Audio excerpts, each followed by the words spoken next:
System services for climate change. I wish, first of all, to thank you, Velex Foundation and Philanthropy Cortesolari, who co-organized this panel together with all the participants here during this day. In particular, give the welcome to Dr. Anthony Waldron from University of Cambridge, to Jose Miguel Verguño from SQM, Valerie Hickey, who is coming, and Natalie Hilme, who is coming too somewhere in the COP. So today, private capital accounts for only 70% of total investment in nature-based solutions. This trend must be reversed to harness the power of nature to reduce and eliminate emissions, restore degraded lands and seascapes, and to turn the tide of biodiversity loss. Obviously, this requires the private sector to move from a net zero to a nature positive paradigm. If we are to limit global warming to below 1.5 degree, halt biodiversity loss, achieve land degradation neutrality, and meet the Sustainable Development Goals, dramatic and urgent actions on emission reduction, nature conservation, and sustainable consumption and production is required. Yet financial flow to NBS are currently only 154 billion per year, which is less than a half of the 344 billion per year investment in NBS needed by 2025 and only a third of the investment needed by 2030.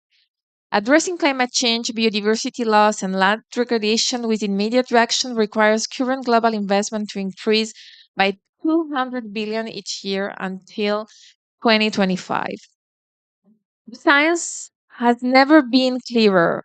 A time when the impact of climate change are manifesting themselves through unprecedented wildfires, droughts, and floods, NBS helped to buffer this impact and reduce the cost of responding to this climate-induced disaster. Nature is the stronger investment imperative for building economic resilience and human well-being. It is vital to double funding on nature between now and 2025.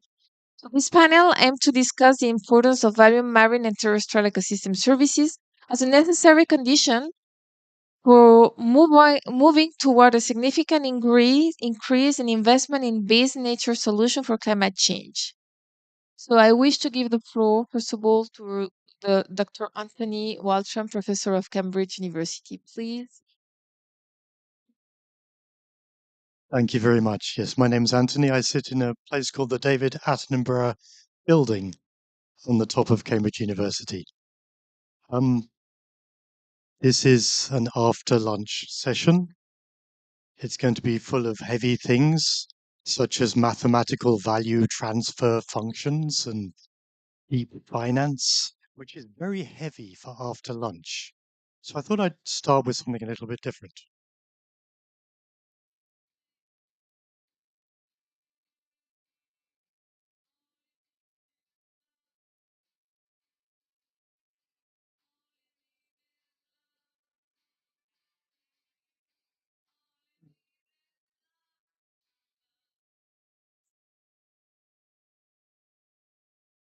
That was the late, great John Lennon singing about love. Now, of course, love is something, and you're going to think I'm crazy here, but bear with me. Love is something we've always assumed was just there for all of us. We're surrounded by it, always there. But some sociologists and economists have actually pointed out that with our current political environment and with modern capitalist economies, there's actually been a decline in love. So we live more in tribes. We don't talk to friends who don't agree with us anymore. We have less and less time for romance and families and children. There's actually less love. And so some clever economists came out and said, we don't think about this. But in fact, love moves trillions of dollars through the global economy. Think of all the money spent on flowers and chocolates and dates. And then on weddings, my God, on weddings. And also on children, there's a study that suggests it costs $250,000 to raise a child to the age of 18. So love is fundamental to the global economy. And so they suggested And this is especially the work of somebody called Douglas Hart, that there's a really strong economic case to bring more love back into our lives, to restore it. And Professor Hart did point out that there would be some steep costs to this. It would require a lot of interventions, which somebody would have to pay for, direct things like relationship building, and there would also be opportunity costs. Frankly, if we all stop working so much to spend more time with our loved ones or on finding loved ones, then companies will make less profits, and that is a big opportunity cost. Other people have then pointed out there's kind of a bit of an oddity with this whole idea of the economic value of love, which is, do we really want the economic case to be the reason to restore love back into our lives? Now, of course, this is a joke. It's a parable. There is no Professor Hart. This is to illustrate something, to make you see it in a different way. Love, of course, is nature. We make an economic case for nature. We've assumed it would always be there, and now it's disappearing. So, one of the biggest economic cases we make for nature in the context of this COP is its value for climate, nature-based solutions.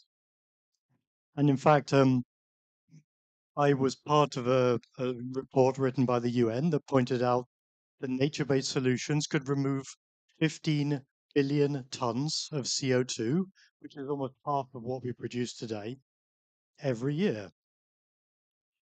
Now, the problem is, it's also very expensive. The report found that you might need to spend $9.7 trillion. Don't panic, it's over the next 28 years, but still a lot of money.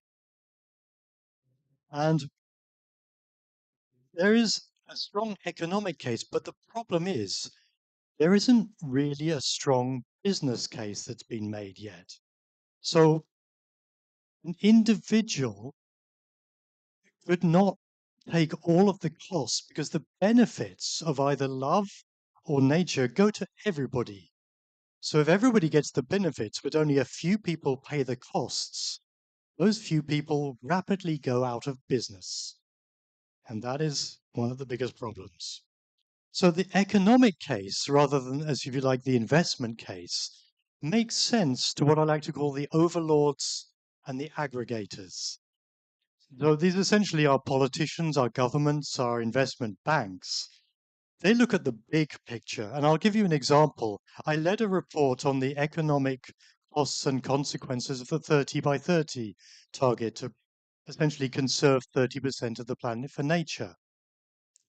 And we found that overall, if you do that, you'll actually increase economic output on Earth by about $500 billion a year.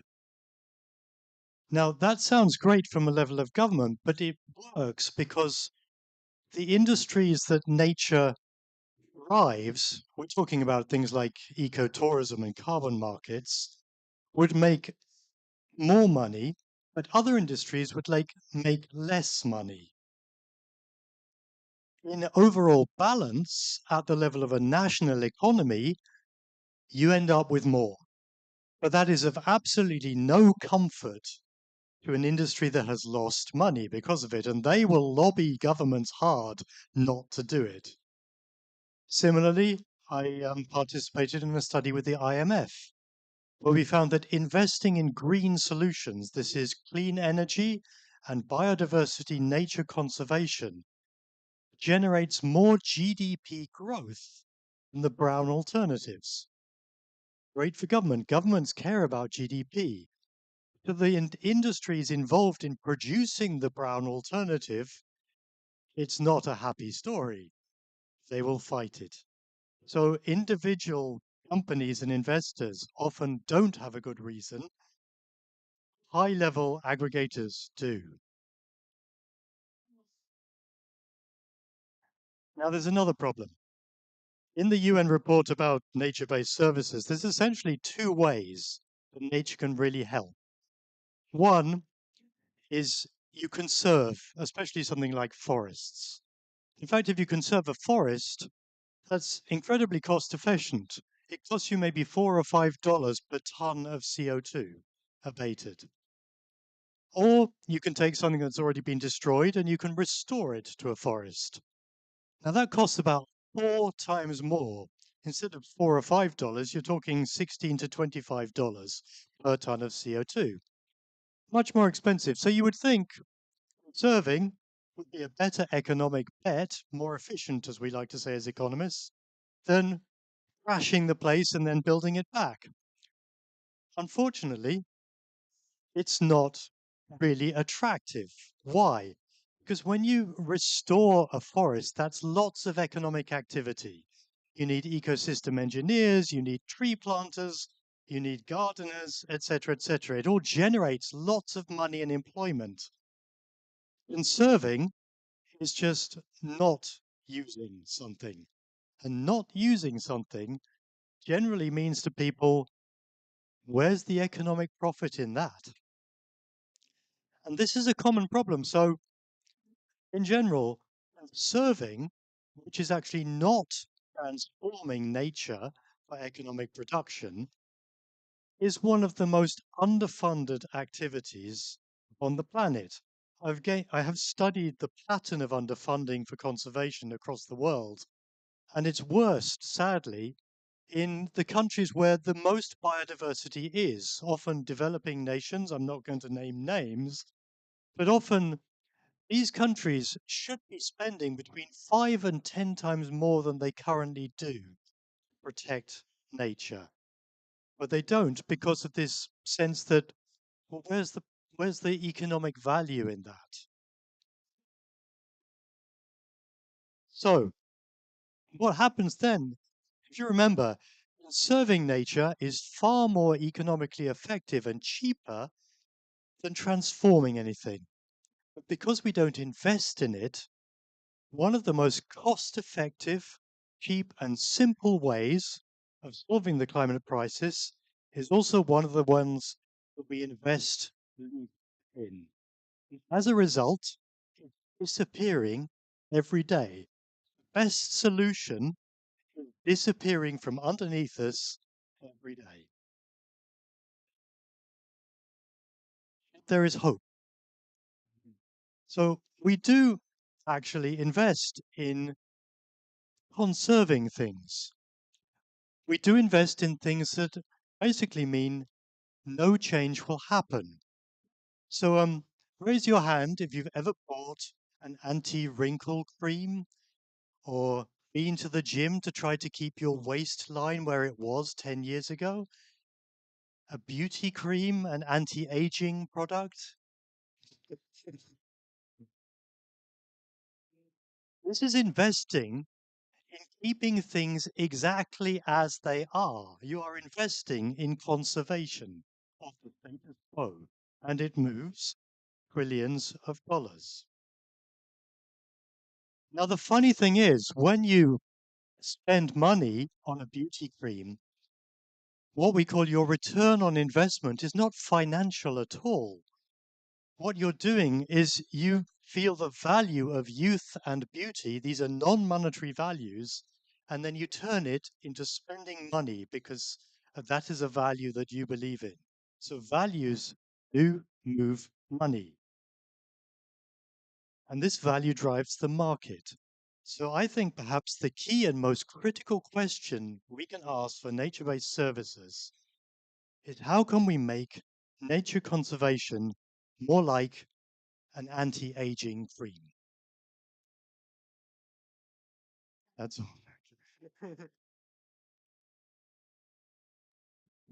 Thank you very much, Anthony. It was very, very clever and smart. Now I wish to give the floor to José Miguel Verguño, Vice President of Sokimich. José Miguel. Eh, Muy buenas tardes. Voy a hablar en español. Así, bueno, primero agradecer esta oportunidad. Hace muchos años atrás, 35 años me acordaba, a los 15 años estuve siendo scout en el colegio. Hicimos una manifestación en Santiago contra la contaminación. Tenía apenas 15 años, cerca del Cerro Santa Lucía. 35 años después de estar en la COP. una oportunidad muy buena. Bueno, trabajo en SQM. SQM es una compañía líder a nivel mundial en la producción de litio. Somos el mayor productor con una participación del aproximadamente 20% del mercado mundial. Una compañía que hace litio hace 25 años. Y en los últimos años hemos aumentado la producción casi por 4, con menos uso de recursos naturales, menos uso de la salmuera, del brine, menos uso de agua continental. ¿Y por qué vemos estos cambios en SQM? Consideramos que la sostenibilidad es un atributo competitivo, lo conectamos con la estrategia de la compañía. Cuando uno está en el negocio de los commodities, una de las cosas fundamentales es identificar cómo diferenciarse. Básicamente, un commodity no es diferenciable, pero el hecho de que podamos tener un litio verde, un litio sostenible, es un litio diferente que nos da una ventaja competitiva. Y es ahí donde uno puede conectar sostenibilidad y competitividad en un mismo desafío, una misma empresa. SQM actualmente es la compañía que tiene las menores huellas de emisiones de gases de efecto invernadero y menor huella de agua en comparación con otros productores de litio. Y también en esto, que es un desafío, aun cuando tenemos las mejores huellas, aspiramos a seguir reduciéndolas en una mirada de largo plazo. Nos hemos incorporado a distintas iniciativas como Race to Zero, y también tenemos el estándar, hemos avanzado en IRMA, una certificación de minería responsable, y hemos alcanzado el nivel 75, que es un nivel muy destacado en minería.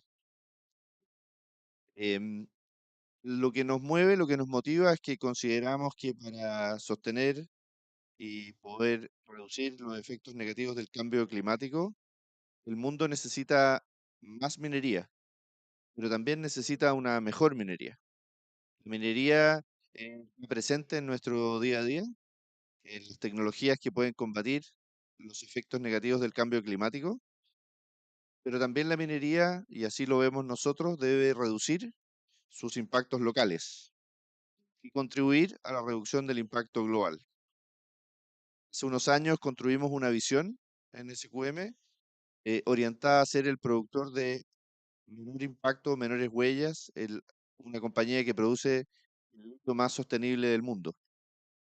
Y construimos un plan con 3 grandes ejes. El primer eje es cómo lograr una producción reduciendo los impactos y reduciendo el uso de recursos naturales. Nos comprometimos a reducir la extracción de salmueras del salar de Atacama, del brine del salar, hasta en un 50% al 2030. Ya hemos reducido un 25%. Nos comprometimos también a reducir el uso de agua continental en un 50%, eso ya lo hemos alcanzado. Nos comprometimos también en esta aspiración de ser una operación carbono neutral al 2030. Y estamos trabajando intensamente en redefinir procesos, en incorporar tecnologías que nos permitan cumplir esta aspiración.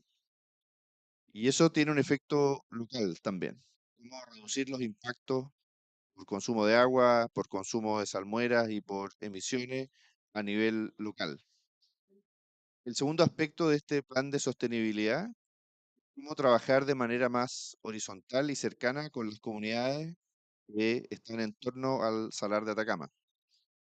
Eso significa co-crear soluciones, significa dialogar de manera horizontal, significa buscar soluciones que se desarrollan en conjunto.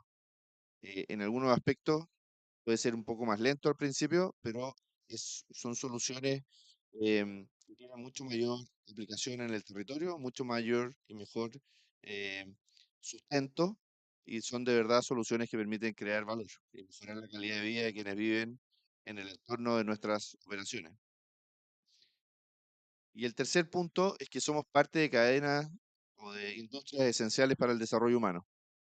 SQM en su eslogan dice soluciones para el desarrollo humano, y contribuimos a través de tener un mejor litio, un litio de mayor calidad, mayor cantidad de litio, a que se pueda descarbonizar el mundo en la industria de los vehículos eléctricos. El hecho de contar con un mejor producto en términos de sostenibilidad, en términos de calidad, permite que otras industrias también puedan desarrollarse. En ese sentido, vemos que hay un impacto global al poder contribuir con un litio que ayude en uno de los aspectos que más emisiones genera, que es el transporte a nivel mundial. Para lograr eso, hemos implementado muchas iniciativas internas. Algunas de las que me gusta mencionar es que tenemos sistemas de monitoreo en línea, es decir, cualquier persona puede identificar cuánto salmuera y cuánto agua extraemos en cada momento. Eso le da credibilidad y confianza a los distintos stakeholders. Hemos invertido en investigación y desarrollo este año cerca de 40 millones de dólares en ver cómo mejorar nuestros procesos productivos. Tenemos grupos dedicados a investigar los aspectos más hidrogeológicos del salar, áreas de investigación propias para desarrollar procesos productivos alternativos que permitan conectar estos desafíos de sostenibilidad con la productividad. Y eso se logra a través de muchas innovaciones, cambios y adaptaciones de tecnología. También tenemos un esfuerzo importante en identificar, apoyar e invertir en startups que se alinean con las áreas de negocio que nosotros tenemos y podemos incorporar tecnologías de otros sectores también en nuestros procesos productivos. Prueba de ello es inversión que hemos desarrollado, entre otros, en una empresa francesa que desarrolla tecnologías de extracción directa de litio, también para incorporar nuevos conocimientos y nuevas tecnologías a la compañía. Pero no basta con eso. También hemos conectado con universidades locales, como por ejemplo la Universidad Católica del Norte, en el norte de Chile, para hacer un centro de innovación en torno al litio, de reutilización, reciclaje, y eso lo vemos como una oportunidad también de crear valor a nivel regional, desarrollar más capital humano en Antofagasta, que permita sostener no solo nuestra propia empresa, sino que también la industria del litio que se está desarrollando en Chile y el norte de Argentina, entre otros lados. Ujú. Para nosotros, el cambio climático requiere un trabajo consistente y perseverante. Sabemos que son muchos los actores involucrados. Desde nuestra perspectiva, el aporte que podemos hacer como empresa minera es desafiar las formas de hacer minería para que sea una minería que vaya de la mano en sostener el desafío global, tener un mundo sin emisiones, un mundo con menos emisiones, un mundo donde la electromovilidad pueda ser realidad, pero a la vez también reducir los impactos locales. Es posible hacerlo, es posible conectar innovación con sostenibilidad y productividad y ser una compañía de muy bajos costos, ser una compañía altamente productiva y a la vez ser una compañía que aspira a ser un ejemplo y el líder en sostenibilidad en litio en el mundo. Muchas gracias.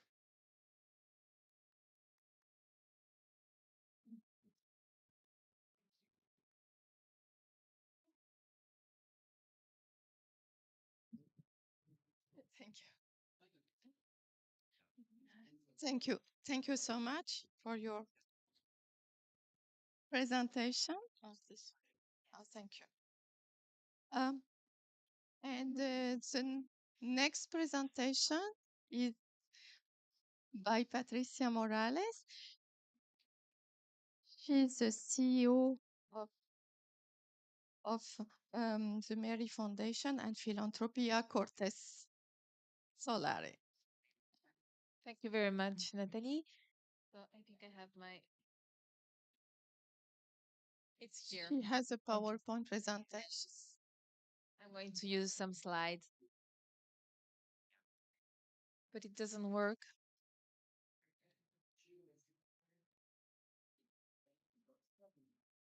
Next, please. Next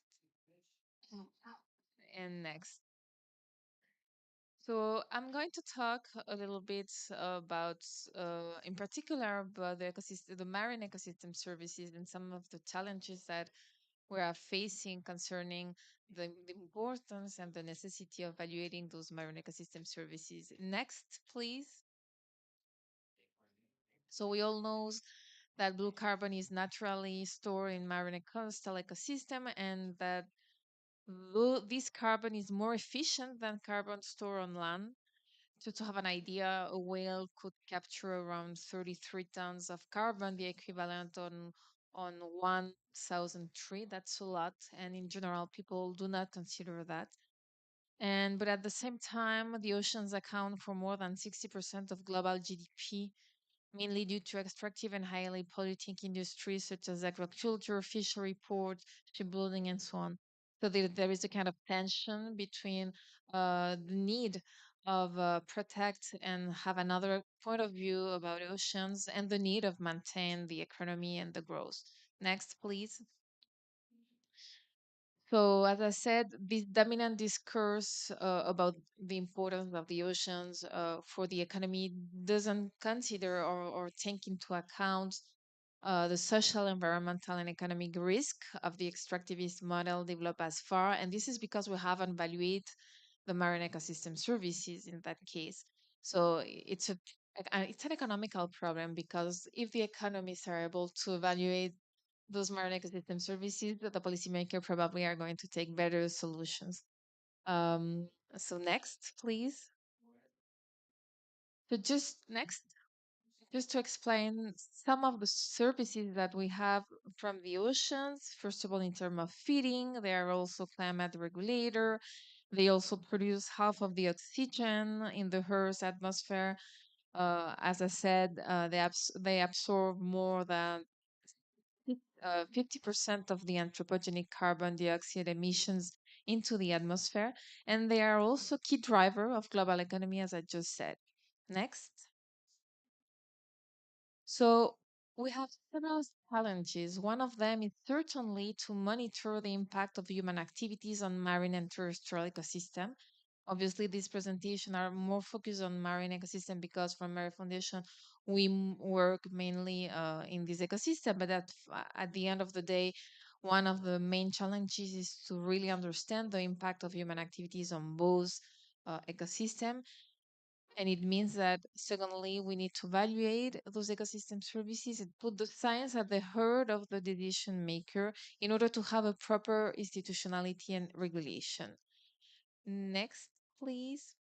So, from Mary Foundation, we have been working around the whales from many years. Why whales? Well, because we have three territory for conservation, one in the north of Chile in the altitude 22, in the desert of Atacama, the other one in the center of the country, and the third one in Patagonia. And when we do conservation in those territories, we first of all try to understand them, identifying the species under threat, and then developed five lines of work: one around science, understanding what is happening with these species; another line about social dimension, working with the community; then we have an economical uh, dimension, which is really difficult because it means that we try, as it's when it's possible, to work with the private sector in order to show and to make some study around value of the ecosystem services. And we have the cultural dimension, which is really important to understand the native tradition of culture. In the case of the whale, we start the work in 2012 with a lot and many expedition to understand the behavior of the whales, and then developing a lot of environmental program, and eventually this become a national public-private program to, for one hand, the protection of the whale, and for the other hand, the evaluation of ecosystem services. Next, please. So that was the first step we get with the maritime services of Castro, where they ask the different shift to reduce the speed of the shift in order to protect the whale. If it wasn't mandatory, it was a really first step, really important for us. Next. After that, we arrived to the Blue Bone Initiative project. That was that project that I was mentioning you, a public-private project to protect whales. Next. And for another hand, to evaluate marine ecosystem services. This project, I'm not going to talk about the scientific area and part of this project, but I just want to point out and highlight the institutionality behind this project. Because here, what was really important, it was saying to understand that Patagonia is an area in Chile that we have a very important um, ecosystem, plenty of species under threat. Well, we have the Patagonia by itself, one of the main reserve of water and so on. But at the same time, we have one of the main industry in the country, the salmon industry. And it's completely impossible to pretend to eliminate this industry. And also, community doesn't want this industry to live because this is a way that it lives. So we need to be very careful when we do conservation, and we need to try to develop a new way to understand the conservation in terms of understanding that we have to define the threat and that face the species, understanding that from a scientific perspective, and try to define a technology to protect the whale. And this is what we create through the early warning system. But at the same time, what we try to do together and beside that is evaluation of the marine ecosystem services of the whale. Why? Because we were pretty clear that if we want to have another decision or try to define other place where the farm should be to produce salmon instead of other place, we need to calculate those valuation of those marine ecosystem and say, okay, you don't have to put yourself there because it's not the place to be because we have this kind of generation of marine ecosystem services. But to do so, we need data. Without data, it's completely impossible. Next, please.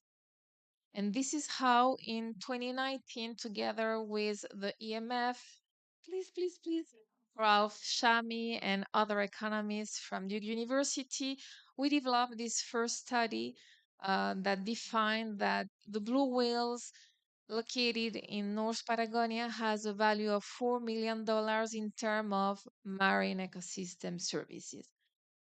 But even it's not that easy because it's not because someone is telling you, an economist is telling you that the whale has a value of $4 million, that's the rest of the country is going to protect the whale. Obviously, first of all, the whale cross around country. It doesn't belong to any country, so we don't have a regulation that. So we are trying to see if we could eventually create a kind of tokenization around that, but it's not that easy. But it's a first point. Next, please. Just to point out that this project became a national project in terms of NCD and the mitigation of climate change. Next, next. Now I just want to show you two further things that are really interesting and that happened in Chile those 2 years. The first one is a law around climate change that was approved last year, but it started to be implemented this year. This law established the carbon neutrality and resilience target for 2050 with principle of non-regression and progressivity, equity, climate justice, territoriality, transparencies, and citizen participation. What is interesting is that for the very first time, we're going to have a system for certification. It means that the superintendents of the environment must create and develop and manage and maintain a public registry where establishment that emit sources must report the emission. And this is going to be a very, very first, very important step in order to maybe try to create a market of offset. Chile has, and actually all the countries has a lot of resources in order to advance to those areas and to move forward in the valuation of marine or land ecosystem services. Next. And the next slide is about the Natural Capital Committee. It's a committee, okay. It's not the same thing than the law, but at least it helps the presidency to take recommendations about the necessity of evaluating ecosystem services. It's led by the Ministry of Environment and it's integrated by the Supra Ministry of Finance and Tourism. And what the purpose is to create a first project, a first pilot with Stanford University in order to try to evaluate the land ecosystem services. We really believe from Mary Foundation that we have to change the way of the discussion has been held as far in order to talk about conservation. We need to evaluate the marine and land ecosystem services. We need data, and we need to give alternatives to the countries in terms of productivity. Otherwise, we there is a problem of conception of the discussion. That's it. Thank you.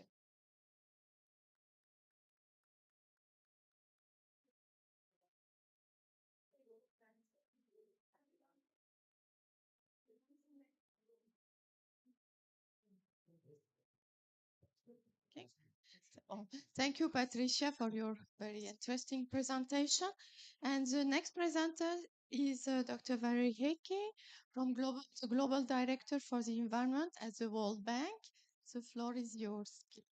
Thank you. And first, I want to sincerely apologize. We're all experiencing this wonderful venue, and I was in a ministerial roundtable that was running 30 minutes late. That was about 25 miles away. So thank you. And I do apologize. I'm going to be really quick. I want to raise three issues because I'm a lapsed scientist. I'm a bureaucrat. Yes, I was a scientist at one point in my life. In the last 20 years, I've become a bureaucrat. So I can't pretend to know science. But I work with an awful lot of smart economists every day. And one of the questions that keeps coming up when it comes to natural capital accounting and how important it is for us to take nature into account, both in terms of fighting the climate emergency, but also for economic growth, is the difference between value and price. This is something that I think for a long time, and this has probably been said 100 times on the panel already, but at the bank for a long time, we fell into the same habit that many people did, which is we talked about the value of nature. And it has huge and enormous value. But value is what something is worth. Price is what someone is willing to pay for it. And price is what drives decisions, not value.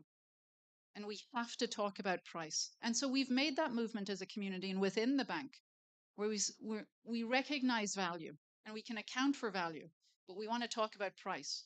But even as we, together with the environmental community, have moved to a discussion around price, even there we can't agree. And this is one of the things we're going to have to start doing as a community is stop fragmenting knowledge and stop all of us trying to brand our own approach to everything as a bit of an opportunity to fundraise. We all do it. And I think it's one of the reasons we have too much science being ignored is because everything is so different. Because when it comes to price, for example, we do something called the Changing Wealth of Nations. It's a report we put out every 1 or 2 years where we look at and account for the wealth of 140 countries across the world. And we've started including the last several years natural capital as this. And this is critically important. We are a development agency. Our job is to end poverty on a livable planet. And for our lowest income countries, the 43 countries in the world who are the poorest, 36% of their wealth comes from natural capital. We've modeled out what happens if this natural capital, just three parts of it, forests, the fish, or pollinators, were to reach a tipping point in any of these countries, low-income countries, risk losing 10% of their GDP. Think about that. Think about what that would do for a country. It's the end. So we do this Changing Wealth of Nations, and our friends at the United Nations Environmental Program, UNEP, are also doing this fantastic report called Beyond GDP, which again is a platform to really think about globally, where is the wealth of nations and what is the value of natural capital? Both of us use price. Both of us recognize we've got to move past value and talk about price. We use market price, they use shadow price. So guess what? We come up with different numbers. You know what that means? We're not creating data for decision makers. And when you're in a crisis, we can't afford abstract thinking anymore. We need to get to practicalities. We need to be producing data for decision making. And it's very easy for a decision maker who doesn't like this topic, if they're given different numbers, to say, look, you guys can't agree. Clearly, there's nothing here. I'm too busy. Even for the best intentioned decision makers, we are causing them massive confusion. We have to agree as a community when it comes to natural capital accounting that done has got to be more important than perfect. And let's agree what we're going to use, whichever it is, so that we begin to produce the same numbers and we can have the same discussion. I think the other mistake we make, and I'll finish on this very quickly, is we talk about the value of nature, we talk about natural capital accounting, we use price. We've gotten very good at recognizing and showing governments in particular and ministers of finance how important their living planet is, their living natural resources, that they shouldn't just wait until a tree is on the back of a truck as timber before counting as part of their economic wealth and part of their potential to grow. But we've made an intellectual leap from there to wondering why nobody's paying for nature-based solutions. If nature is so important, it's so important for economic development, it's critical, we know that, to battle the climate emergency. So why aren't we paying for nature-based solutions? Why aren't they everywhere? Why haven't people figured it out? Well, there's a few answers. The first is nature-based solutions is one of these wonderful terms we've come up with again that nobody understands. Please, at some stage, we have to stop talking to each other and start using terms regular people, the people at the front lines of climate and nature loss, the 300 million people who live in forests who have to make daily decisions about how to manage their landscapes, decisions that add up to deforestation emissions, for example, globally. We have to talk in terms that they can understand. Nature-based solutions doesn't make sense to anybody. So, and if you can't brand something well, you're not going to get investors in it. And what we found is, particularly for the private sector, when we talk to them about trying to crowd in money from nature-based solutions, they say, don't understand it. And one of the top reasons that the private sector invests in anything is if it's familiar. It also has to be sizable. Of course, it has to be profitable. They're in the business of making money, but it has to be familiar. And nature-based solutions is something that we've over-scientized. That's not even a word, but it's something that private sector decision makers who make decisions about money don't understand. So we need to be better at explaining it. The second reason I think nature-based solutions aren't immediately getting traction, even though we now have the numbers to show how important nature is because too often, to be perfectly honest, we've used nature-based solutions as a Trojan horse to do conservation as usual. We don't actually account for whether or not they're actually providing adaptation services or mitigation services. And given that we live in a world where projects move at the speed of trust and money moves at the speed of trust, the first time we do a nature-based solutions investment and it turns out it was just a project to save the mangroves, whether or not the mangroves protected those economic assets, those schools in front of those mangroves, we don't know and we don't care. That's a problem. So we have to begin to remember that nature-based solutions is not about nature, it's about the solutions. And we have to be able to measure those solutions because we also have to be able to compare the cost of a nature-based solution against the cost of a gray infrastructure solution because costs matter. We talk about value, we talk about price, but the third pillar in decision-making when it comes to money is cost. And we have to be very clear on what the unit cost is for nature-based solutions, which means we have to understand what is the solution it's providing, to what extent, what its failure rate, and that's what we have to do. And finally, I think on nature-based solutions, and this is something that we really have to think more carefully about, is this is not just about modern science and modern data and modern technology. It's about traditional practices, traditional knowledge. And that's important, not trying to virtue signal. It's important because the truth is, with all the best minds in the world working on things like IPBES, working on the IPCC, we don't fully understand ecosystem function. We don't always understand why and when a mangrove protects. What's the relationship between a species of mangrove and the geomorphology in which it exists? We don't know.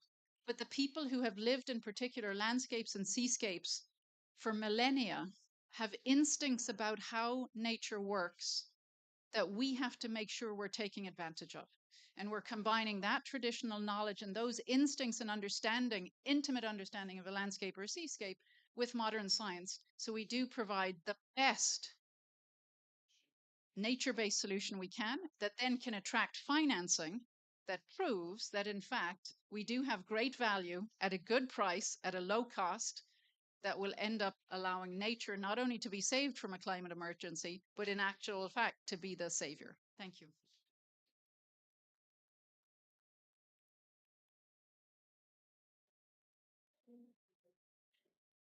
Thank you for this very nice presentation. I have also to apologize because I was late and like you, I was running and not easy, so I can understand very well. And now I will open the floor for the questions. Any question from the floor? Oh,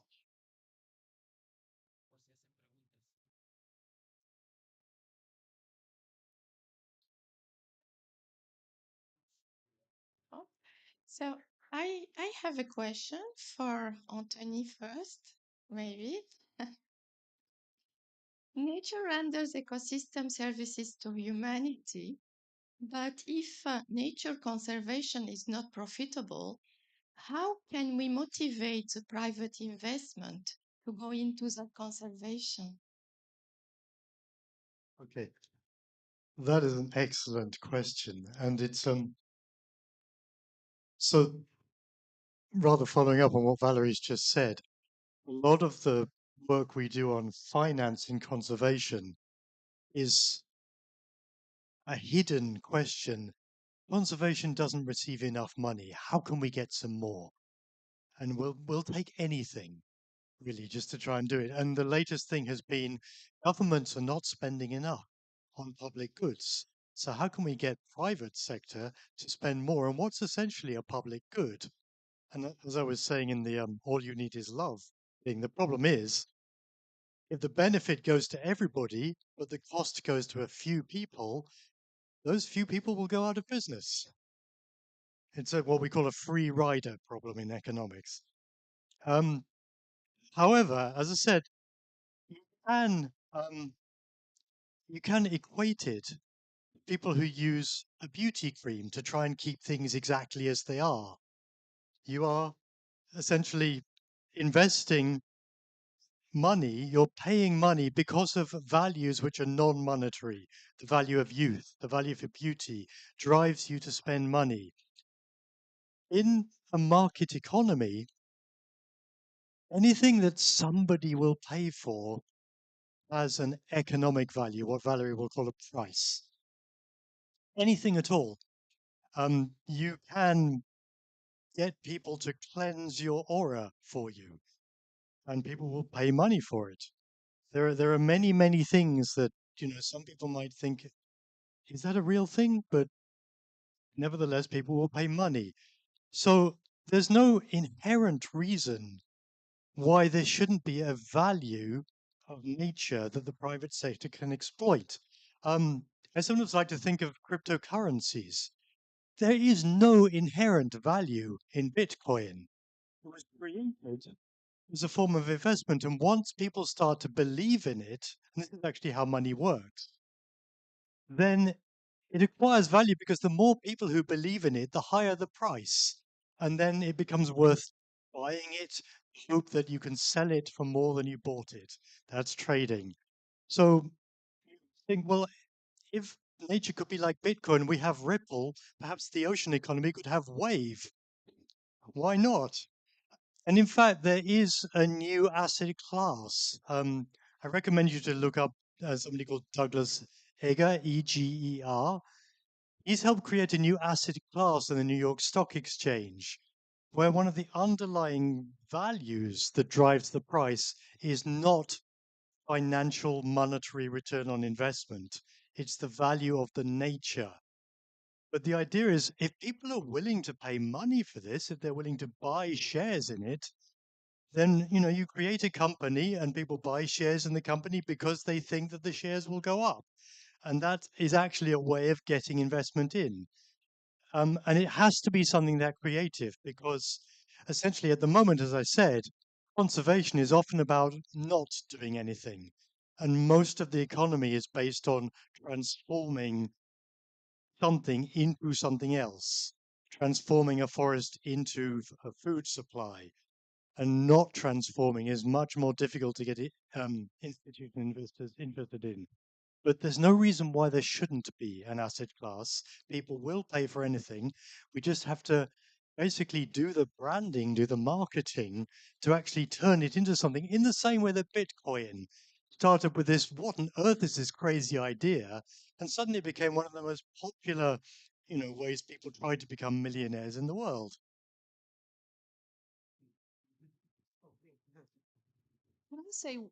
Can I just add one thing to that? Of course. So Please.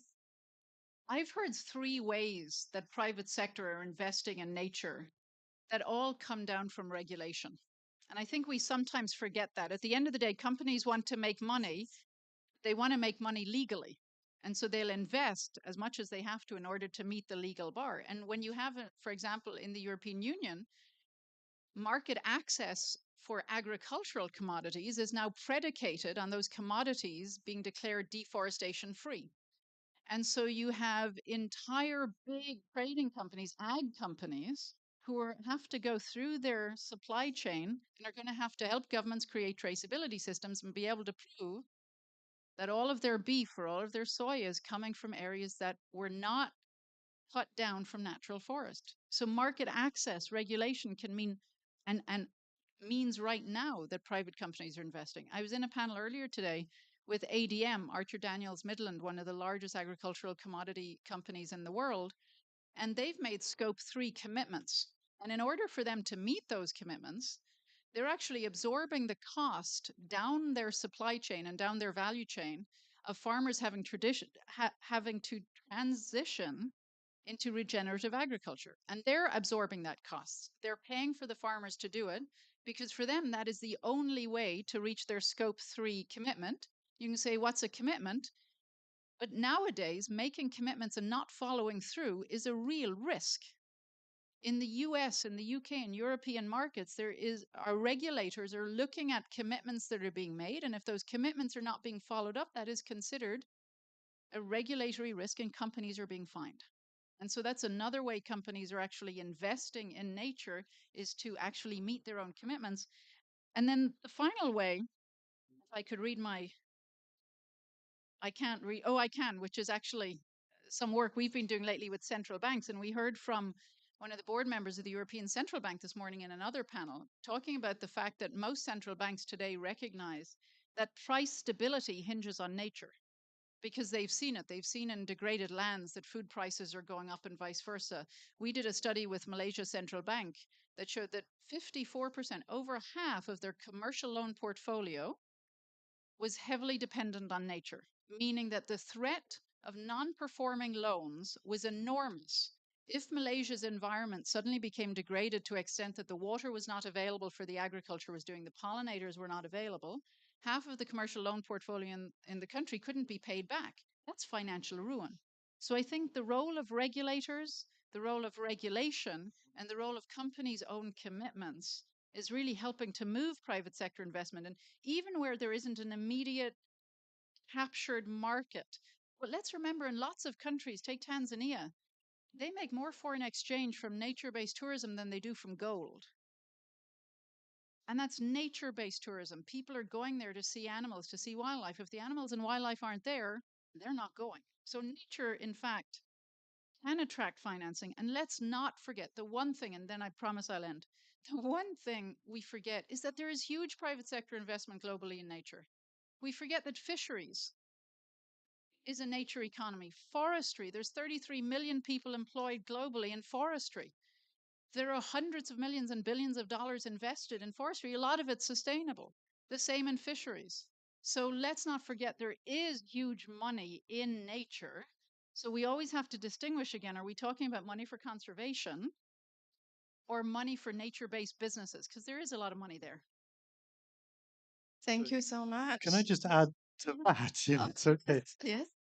So I also we've worked with the financial institutions in Cambridge, and in fact, I sit on a committee with Deutsche Bank where they're trying to bring biodiversity into their portfolio management, and it's of particular interest to their risk management. That firstly, they talk about physical risks, that if you've invested in something and it gets flooded because of deforestation, then you've lost that investment. But perhaps one of the more interesting things is we talk about money going in now. What you have to remember is stock market doesn't care about today. The entire value of stock is in what you think it will be worth in the future. And Essentially, this is therefore about climate change. This is about nature loss, the impact in the future. And one of the biggest risks of interest is called a transition risk. And this is the idea that as governments see nature and climate going down the pan, they will bring in these regulations. And if you're not already doing it, you're going to have to retrofit your business very quickly at enormous cost in order to meet those new regulations. And so, one of the things we try and persuade, certainly we're talking about financial institutions here, is that do it early, get in on the ground floor, and you'll save money and you'll actually be ahead of the market rather than just waiting for the transition to happen. Thank you. Um, I have another question for Jose Miguel. Developing countries cannot change their production structure immediately. How can they be motivated to go towards a better standard of sustainability or a climate resilient development? Bueno, aun cuando estamos en países en vías de desarrollo como Chile, eh, en algunas industrias Chile tiene bastante liderazgo en minería, por ejemplo, en el mundo forestal. Y la manera de crear valor, la manera de hacer mejor nuestros productos es incorporar no solo los elementos más económicos, sino que también aquellos aspectos de sostenibilidad. Cuando miramos la industria minera y uno habla de commodity, el commodity tiene un cierto valor más ajustado y la diferenciación de ese commodity, al hacerlo más sostenible, hace que esos commodities puedan generar más valor. Eh, entonces, la mirada de la minería, en el caso de una empresa como SQM, es una mirada de largo plazo, aun cuando reportamos trimestralmente al mercado los resultados. También sabemos que la industria en la que estamos es una industria de muy largo plazo, entonces podemos o debemos combinar respuestas rápidas con respuestas que sean realmente sostenibles en el largo plazo. Cuando pensamos en una aspiración al 2030 de carbono neutralidad, o pensamos al 2030 una aspiración de agua neutralidad en la producción de litio, significa que hay que invertir mucho hoy día para 7, 8, 10 años después poder cumplir esos estándares. Y esa es una forma de proveer una mejor respuesta en una industria que aporta a la descarbonización, pero que también permite arrastrar o empujar o incentivar a otras empresas, a otras industrias a nivel local. Un ejemplo de eso es cuando incorporamos en algunos de los procesos internos vehículos eléctricos para el transporte de personal o incorporamos algunas tecnologías productivas. Lo que hacemos también es facilitar que terceros, empresas más pequeñas, empresas proveedoras de minería u otras empresas en Chile, puedan aprovechar esa experiencia que empresas más grandes podemos hacer porque tomamos el riesgo de la inversión. Invertir, llevar el primer camión eléctrico a Sudamérica para que podamos aprender de electromovilidad en camiones de carretera, lo pueden hacer empresas como nosotros que tenemos más capacidad de absorber riesgo. Una vez que eso sea conocido, que exista experiencia, es mucho más probable que empresas medianas puedan adquirirlo, porque el riesgo ya está conocido y acotado. Entonces, una forma de contribuir a hacer realidad esto de la sostenibilidad en países que hay muchas necesidades, las personas necesitan salud, educación, necesitan mejores pensiones, hay una cantidad de esfuerzos especiales. También implica que las empresas más grandes, que estamos a escala mundial, podamos compartir la experiencia, invitar a otros, y también una forma de crear valor en países como nosotros es lo que una industria como el litio hace al aportar más de 5.000 millones de dólares el año pasado a los fondos públicos. Entonces, creamos un producto que da más sostenibilidad, pero también creamos valor a través de mayor entrega de recursos al sector estatal. Thank you. I think I have a question.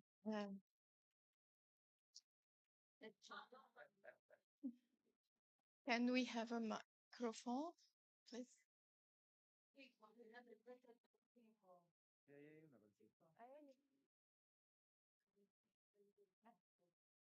Thank you.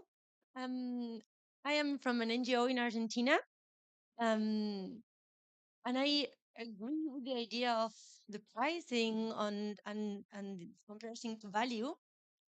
But for me, I think it's quite dangerous, actually. We are now becoming a new president that believes that you can sell a river and buy a mountain and buy oxygen and so on. And I believe that maybe we should kind of track our perspective on the pricing, not as a profit or benefit, how can I invest in natural resources and then become like get money for that, but on the cost. Because right now you are saying if the natural services in Malaysia, for example, would disappear, we would lose or we would have to pay a lot of money to recover that. But at the moment, most of our economical activities, they require natural resources, and that cost is paid by the little communities, and that is completely invisible. I really think that the cost on conservation is huge, but it's invisible as well. It's not doing nothing. Most people believe that to conserve something is not to do anything, but I believe that if you see somebody of 70 years old that looks like 20, for sure that's a lot of work under that regarding the anti-aging example. And for sure, if you see a forest, for example, in Argentina, that remains like a native forest, people, communities in that forest are really fighting hard, completely hard, for that place not to become a soy land, for example, because you really have to stand against these economical values because the price is always on the perspective as a benefit, but never as a cost. So, how would you suggest that we kind of um, make visible how much it costs to produce a benefit or to produce an activity and taking these natural resources, how can we do that? Because otherwise we're always talking about the benefit and the investment but never on how much something really costs. I believe that a company that produces lithium, for example, knows exactly how much it costs to do a device, but that is never translated in like a popular vision.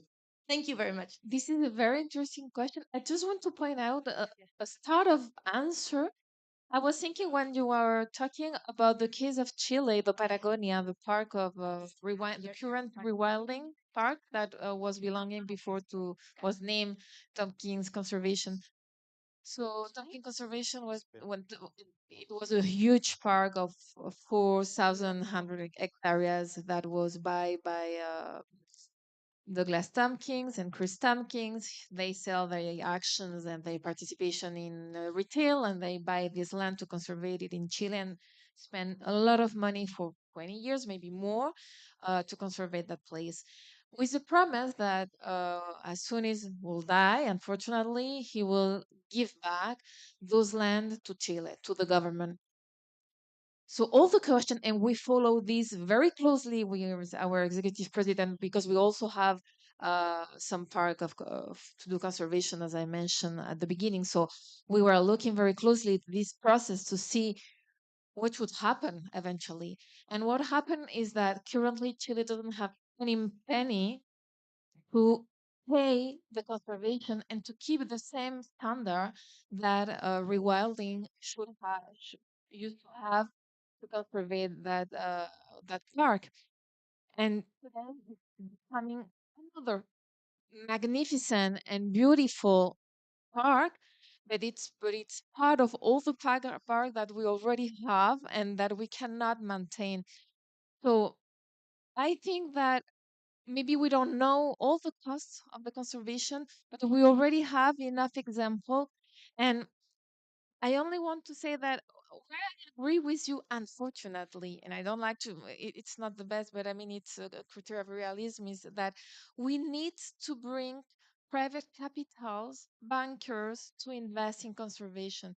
We need to make it rentable. That's terrible, but it's true because if it's as far in the bank system, we have, the ESG fund.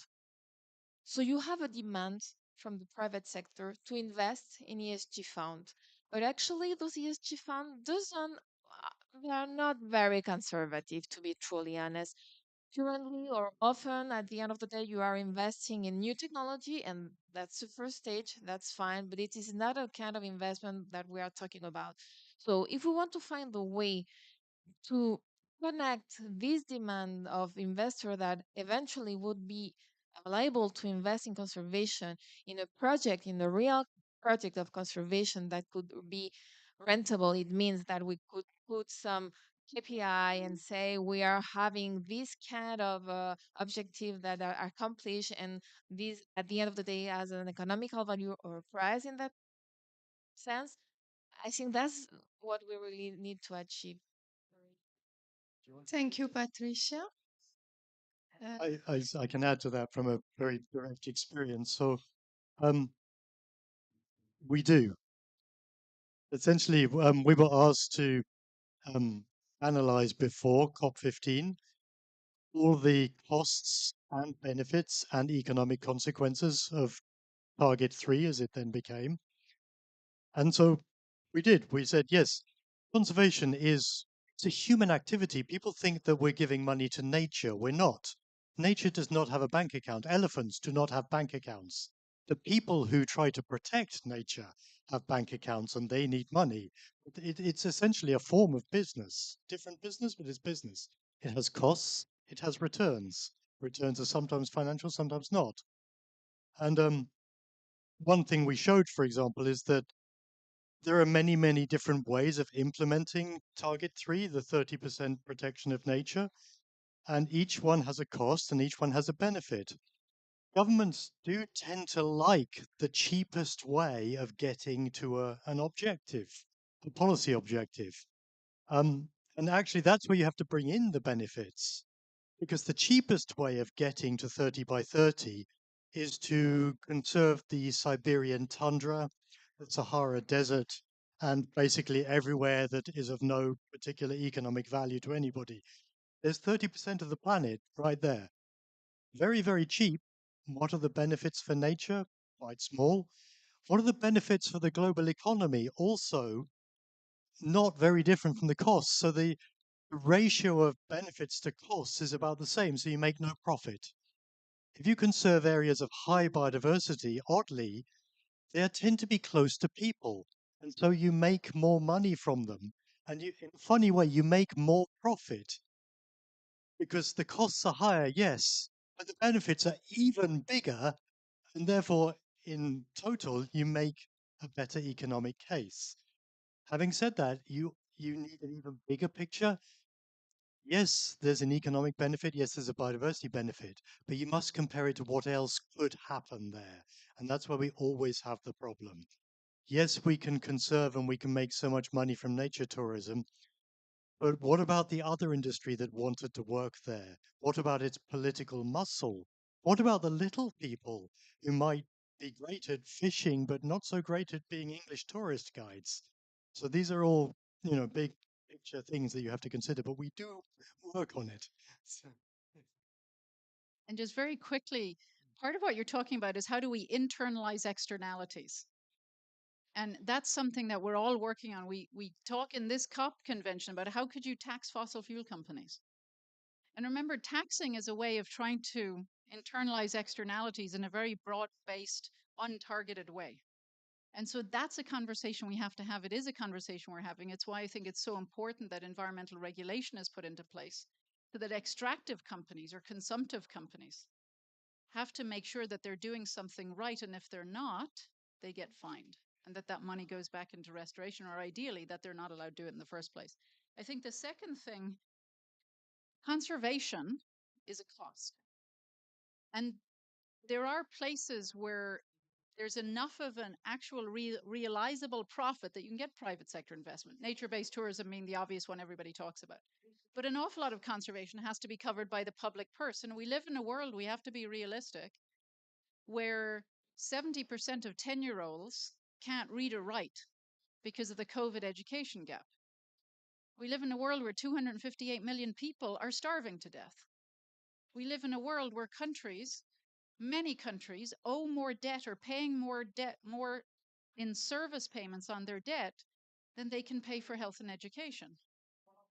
So we also have to be practical about the fact that the government purse is never going to be able to prioritize conservation the way we would like to do it. So we do need to try and attract in the private sector, not just as a charitable donation, not just going to their charitable foundations and saying, give us a little bit of money, but figuring out how to make it a business. That's why the REDD+ carbon markets matter, because it's trying to find a way to create a market around a positive externality, carbon mitigation.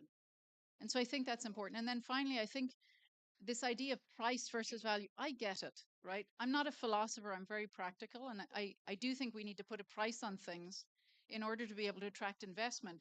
But just because you have a price on something doesn't mean it's not priceless, doesn't mean you would ever sell it. And I think sometimes we get stuck navel gazing in the environment community and having these really interesting philosophical discussions about price and value and how much do we want to monetize nature. But the truth is, we're losing nature at an unprecedented clip. The hundreds of millions of people who live with nature and have been traditionally stewarded, all the small scale farmers who want to preserve nature as much as they produce based on it because their future depends on still being able to produce in the future. I think we need to move away from some of the philosophy and get into the practicalities of how do we pay for it. Sometimes that'll be public cost. It means repurposing subsidies to free up money. Sometimes it'll be private sector, which means trying to figure out a way to make it profitable. Thank you. I'm sorry, I have to close this session because we are running out of time. I have to thank our great panelists. Thank you for the audience for being here. And maybe we can take a photo